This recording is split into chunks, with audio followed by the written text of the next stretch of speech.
Trauma is a lot of it, bro. It's a lot of undealt with hurt and pain. And you know the old saying, hurt people hurt people.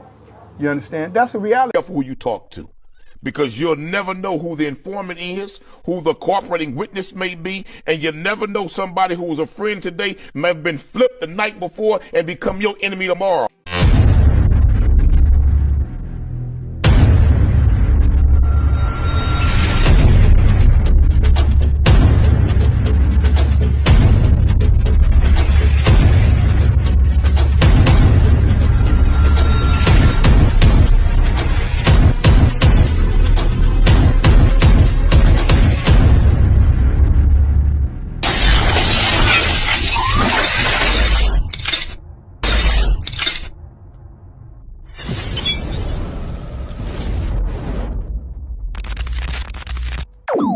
About humanity, putting truth in these lines, while they busy feeding lies. When you got that tunnel vision, gotta open up your eyes. Wake up and go to sleep. Man, I'm praying all times. And to my guys, ain't no other side. This for my brothers, I'ma pray with y'all shine. Lock the door. Go ahead, lock the door. Lock the door. Go ahead, lock the door. Yeah, you already know.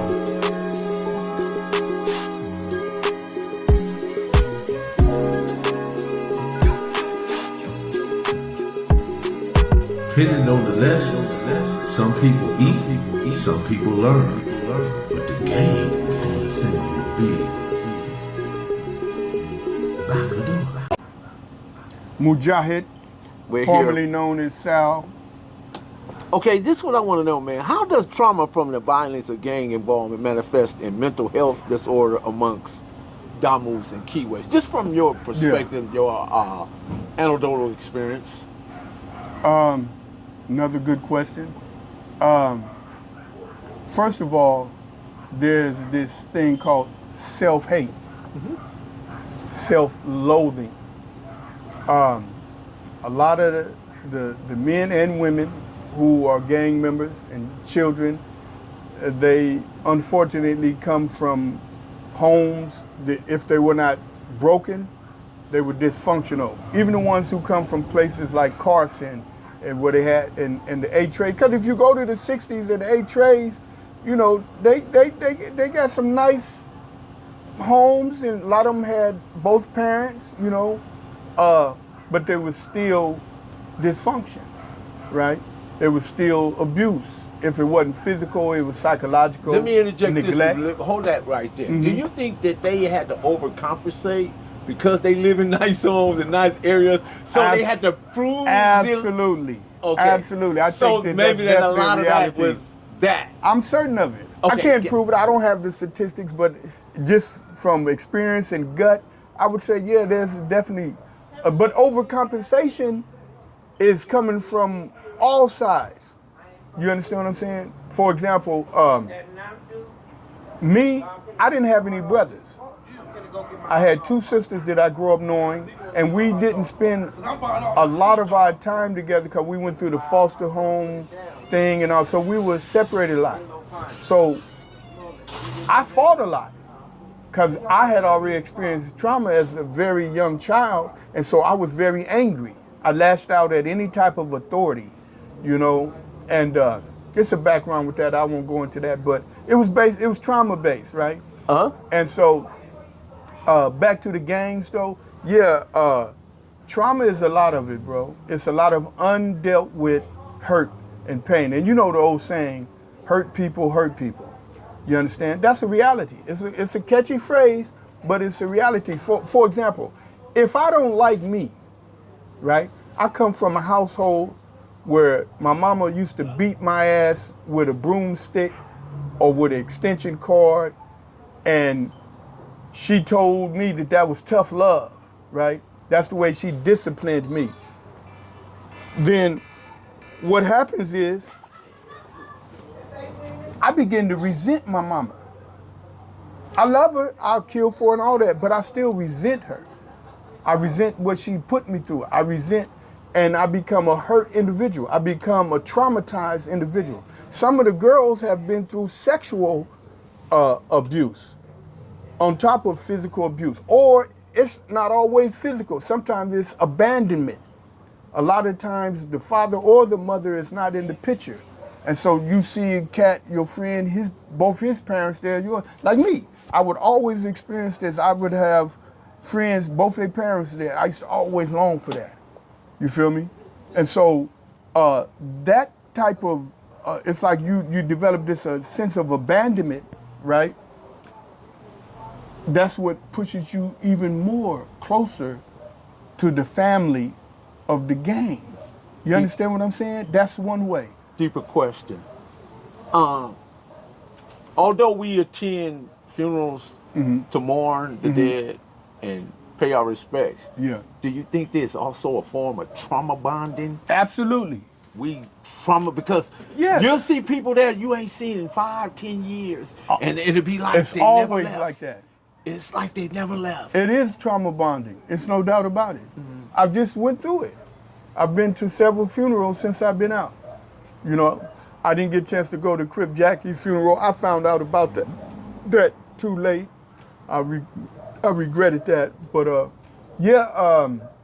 but trauma is a main character, bro, in all of this violence, all of this hatred, is because look, when you love yourself, right, and when you heal from trauma, right, and you become a whole person, it is impossible to go out in the streets and to commit that type of harm, especially to people who look just like you, come from the same place you come from.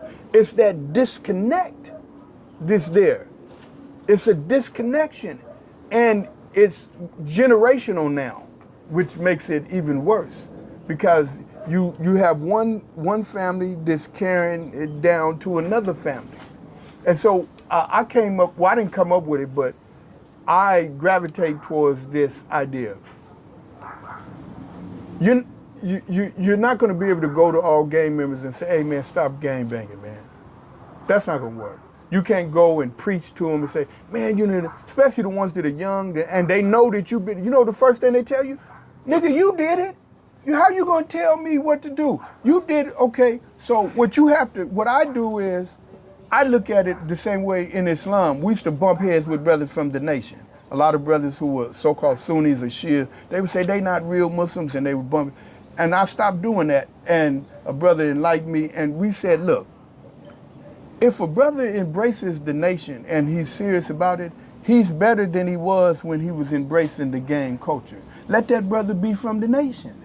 If a brother is a Christian and he's embracing the Christian philosophy and he's not killing people senselessly anymore, he's not abusing his mind and his body, support that brother in being Christian, even if you're against that. You have to give credit. It's step, stages, and degrees. You have to give credit where credit is due. Absolutely. Elijah Poole Muhammad took the worst conditions of the black people and transformed them, made them upright. Humans, cleaned up, strong, pop, and courageous, and that program is still working to this day. Yes, it is. That's the only program within the black culture that is still up and running to this day. There's no doubt about it. I want to ask you this: what strategies can be implemented to promote mental wellness in the communities affected by gang culture and violence? Activities. Like I was able to go to college in prison where they brought in real professors, and my major was sociology, and so I ended up getting a degree in social and behavioral sciences.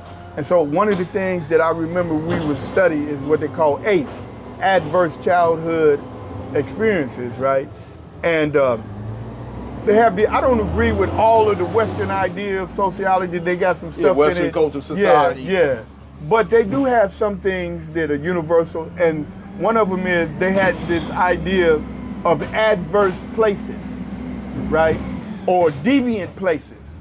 And what that means is, if you have let's take the projects, because that's a good example, or any dilapidated or rundown crime-infested area. If you got a child, it could be a bright child, a very curious child that has a lot of potential.